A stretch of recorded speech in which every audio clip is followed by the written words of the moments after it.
BJP కొత్త రథసార నియామక అనంతరం కూడా కార్యాచరణ ఎట్లా ఉండబోతుందనే విషయాలు బీజేపీ అధికార ప్రతినిధి ఎన్వి సుభాష్ సార్ ఉన్నారు. సార్ చెప్పండి, ఎందుకంటే ఎప్పుడెప్పుడు ఆయన ఎదురు చూసినటువంటి ఒక పదవికి మాత్రం ముగింపు పలికారు. ఈ రోజు ఛార్జ్ షీట్ కూడా తీసుకున్నారు. ఎట్లా ఉండబోతోంది కార్యాచరణ రాష్ట్రంలో? భారతీయ జనతా పార్టీ ఈ యొక్క ఆర్గనైజేషనల్ చేంజ్ చాలా విచిత్రమైన సంఘటన ఏమంటే, భారతీయ జనతా పార్టీ కార్యకర్తల కన్నా కాంగ్రెస్ పార్టీలో, తర్వాత బీఆర్ఎస్ పార్టీలో భారతీయ జనతా పార్టీ అధ్యక్షుడు ఎవరైతాడని చెప్పి ఆ టెన్షన్ ఉందన్నట్టు. ఎందుకంటే కాంగ్రెస్ పార్టీకి ఒక నైజం ఉంటుందన్నట్టు, పక్కింట్లో తొంగి చూసే నైజం ఉంటుందన్నట్టు. బీఆర్ఎస్ పార్టీ ఎప్పుడు కాంగ్రెస్ పార్టీ తోక పార్టీ పట్టుకొని పడుతున్నారు. ఇవాళ పండుగ వాతావరణం చూడండి. రామచంద్రరావు గారు ఈ యొక్క రాష్ట్రానికి అధ్యక్షుడు అయినప్పుడు అందరూ కూడా మా రామచంద్రరావు, ఇప్పుడు ఇక్కడ వచ్చిన వాళ్ళందరూ కూడా మేము ఎప్పటి నుంచో రామచంద్రరావు గారికి తెలుసు అంటే, ఒక సామాన్య కార్యకర్త కూడా ఈరోజు రాష్ట్ర అధ్యక్షుడు అవుతున్నారంటే అది భారతీయ జనతా పార్టీలో సాధ్యం. భారతీయ జనతా పార్టీలో కంపల్సరీగా ప్రతి ఒక్క కార్యకర్తకు మంచి అవకాశం ఉంటుంది, కార్యకర్తకు మోటివేషన్ ఉంటుంది, ఏంటంటే మొత్తం కార్యకర్తకు సపోర్ట్ కూడా ఉంటుంది.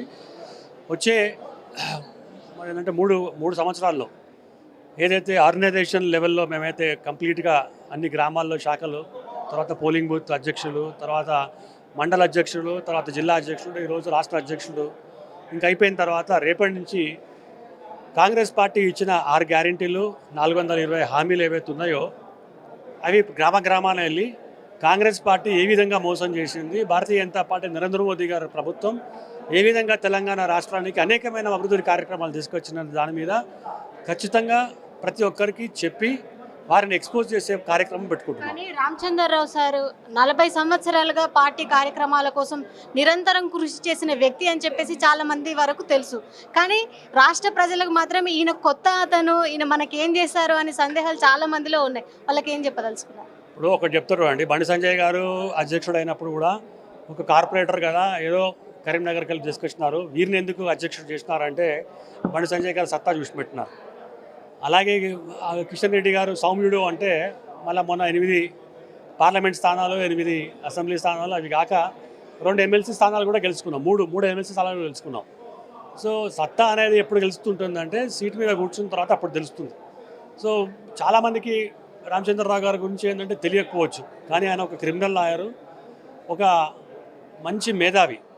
నేను ఎందుకు చెప్తున్నానంటే సబ్జెక్ట్ తెలిసాల్సిన అవసరం కూడా ఉంది. మనం ఏం మాట్లాడుతున్నాం, ఏం చేస్తున్నాం, మనం ఎట్లా వేరే పార్టీని మనం అటాక్ చేస్తున్నాం అని చెప్పి ఆ సబ్జెక్ట్ కూడా తెలిసిన వ్యక్తి అన్నట్టు. సో అటువంటిది అంటే సామాన్య కార్యకర్త ఏంది ఇవాళ రాష్ట్ర అధ్యక్షుడు అని చెప్పి నిజంగా ఆశ్చర్యపోతున్నారు అన్నట్టు.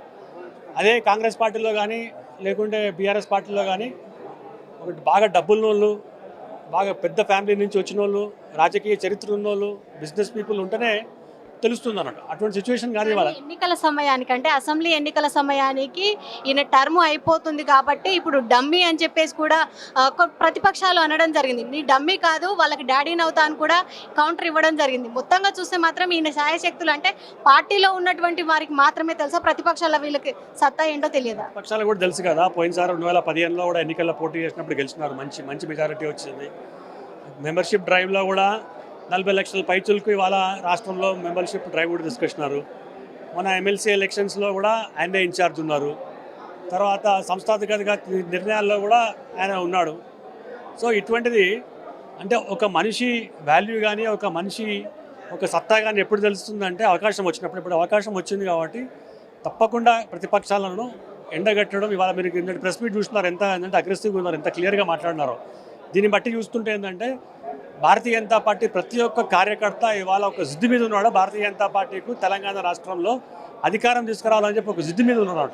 సో 100% ఇవాళ రామచంద్రరావు గారి నేతృత్వంలో మేము ముందుకెళ్తాం, తప్పకుండా గెలుస్తాం. లోకల్ బాడీ ఎలక్షన్లో మరి ప్రతిపక్షాల వైఫల్యాలే కాకుండా కేంద్ర ప్రభుత్వం అందించినటువంటి పథకాలను ఏ విధంగా చెప్తారు ప్రజలు? చూడండి, ఇప్పుడు 18 నెలలు అవుతుందండి, ఒక సర్పంచ్ లేడు గ్రామాల్లో. కేంద్ర ప్రభుత్వం నుంచి వచ్చిన నిధులు ఏవైతే ఉన్నాయో డైరెక్ట్గా ప్రధానమంత్రి దగ్గర నుంచి వచ్చే సర్పంచ్కి వచ్చిన నిధులు 2400 కోట్లు. ఈ అభివృద్ధిని అడ్డుకునే ఘనత, కిరీటం ఎవరికి దక్కుతుందంటే రేవంత్ రెడ్డి గారికి దక్కుతుంది.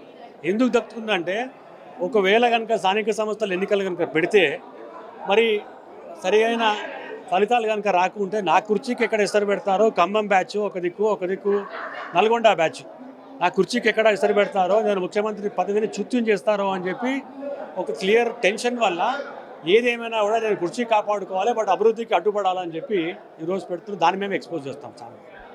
ఇది చూస్తున్నాం. ఎందుకంటే కొత్తగా అధ్యక్షునిపై విమర్శలు వచ్చినప్పటికీ 40 సంవత్సరాలుగా తన పార్టీ కోసం పనిచేశారు.